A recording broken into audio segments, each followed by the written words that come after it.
తెలుగుదేశం వచ్చిన కాడి నుంచి మమ్మల్ని చాలా ఇబ్బందులు పెట్టేస్తున్నారు. 50 లక్షలు వచ్చేసారు, సగం సగం చేపలు చచ్చిపోయి అయ్యన్న వండి చేసుకుందామని వాళ్ళు పట్టుబడి పెట్టుకుంటే అవి కూడా పట్టనికోకుండా గల్లి పెట్టేసి లారీలు రానిచ్చి గల్లి పెట్టేశారు. ఎంఆర్ఓకి ఎస్సీకి వాళ్ళకి అందరికి కంప్లైంట్ ఇచ్చాం, ఎవరు పట్టించుకోవట్లేదు. చాలా ఇబ్బందులు పడిపోతున్నాం నాన్న, మేము చాలా అసలు నరకం అయిపోతుంది నాన్న. మా ఇంట్లో ఎలా ఉండవు ఎవరు కూలీలు కూడా రానట్లేదు. మమ్మల్ని ఏం చేస్తారో ఎలా మాకు ముందే చచ్చిపోవాలనిపించేది నాన్న. మరి అంత నరక యాత్ర పెట్టేస్తున్నారు నాన్న, అసలు తిరగనెత్తలేదు. మమ్మల్ని ఏం చేస్తారో నాయన, అందరూ మీదయ్యా.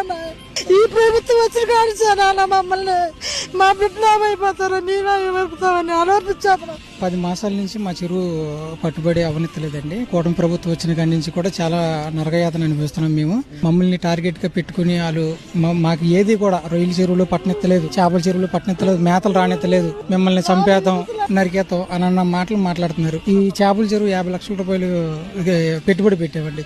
50 లక్షల రూపాయలు పెట్టుబడి పెడితే 10 లక్షల రూపాయలు సగం సరికి దాకా చనిపోయింది. ఈ సరికన్నా ఒమ్మిడి చేసుకుందాం అని చెప్పి మేము సీఎంఓ ఆఫీస్ కి పెట్టాం. చేపలు వృధాగా చనిపోతున్నాయి, ఇప్పుడు అక్కడ వృధాగా చనిపోతున్నాయండి. ఇప్పుడు ఆ బళ్ళు కూడా వెళ్ళనిస్తారో మాకైతే అర్థం కావట్లేదు. గల్లి పెట్టేశారు, అక్కడ జేసీబీతో గల్లి పెట్టేసి జేసీబీని పంపించేశారు. పంపితే అక్కడ అసలు నానా బీభత్సంగా ఉంది. బళ్ళు రావు, ఇంకొక బండి వచ్చింది అక్కడే ఆగిపోయింది, అవతలే ఆగిపోయిందండి. దాని ఆ బండిని రానివ్వట్లేదు, చాలా నరకం చూపిస్తున్నారు.